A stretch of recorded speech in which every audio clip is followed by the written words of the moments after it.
everyone.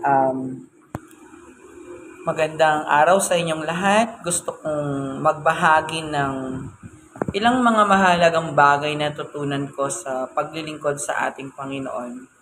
Tayo palang mga totoo at tunay na tumanggap sa ating Panginoong Diyos ay kinakailangan na maging mabuti at matapat na katiwala. Kailangan mapagkatiwalaan tayo ng ating Panginoon sa lahat ng aspeto ng ating pamumuhay. Lalong-lalo na sa tatlong bagay na meron tayo na tinataglay natin sa ating mga buhay. Unang-una, pagdating sa ating oras or sa ating time. Kapag alam mo nang may gawain para sa Panginoon, maglaan ka ng panahon at oras na ikaw ay makadalo sa kanyang mga gawain. Dahil yan ay mahalaga kasi isa kang katiwala ng Panginoong Diyos. Ang matapat na katiwala ng Diyos, nagpapahalaga sa oras. Pangalawa, ang iyong talento. Yang bang talento mo na meron ka, ay ipinapagamit mo ba sa ating Panginoon upang magbigay ka ng kapurihan sa kanyang kadakilaan sa ating mga buhay. Kapatid, kaibigan, kung meron kang talento na pinagkaloob ng Diyos, ipagamit mo yan sa Kanya. Huwag mong ipagdamot. Dahil yung talentong yan ay galing sa Kanya. Pangatlo, yung treasure o yung kayamanan.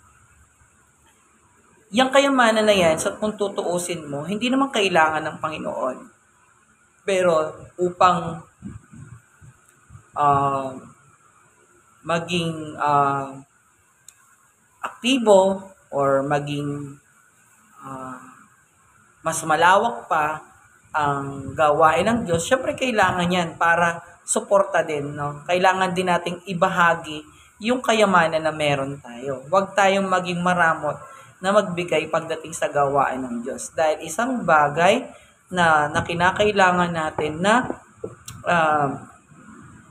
binabahagi yung kayamanan na meron natin.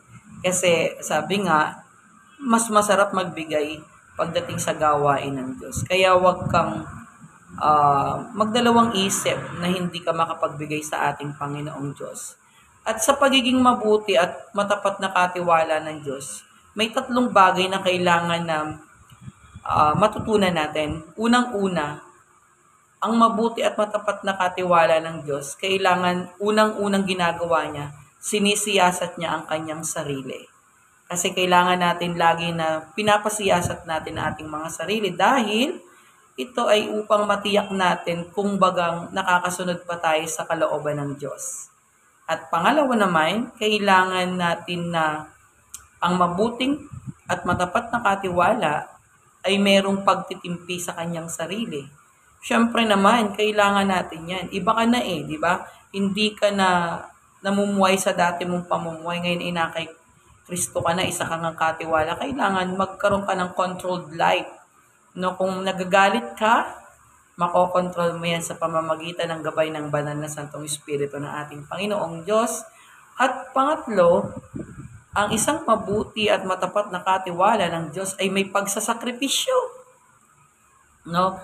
Alam kong pagod ka sa iyong pagtatrabaho, sa pag-aaral mo, ano pa man ang ginagawa mo, pero hindi yan ang dahilan para hindi mo magampanan yung responsibilidad at tungkulin mo sa Panginoong Diyos. Huwag mo maging dahilan yung pagiging pagod mo dahil sa unang-una, tayo ay katiwala ng Diyos. Kapag naman tayo ay pumunta sa tahanan ng Diyos at tayo pagod, alam mo, bibigyan ka niya ng kapahingaan. Kaya huwag kang mag-alinlangan, magtiwala ka sa Diyos na talagang maipakita mo sa Kanya na ikaw ay isang matapat at mabuting katiwala ng ating Panginoon. Muli, mapagpalang araw sa ating lahat at lagi tayong mag-iingat, mga kapatid.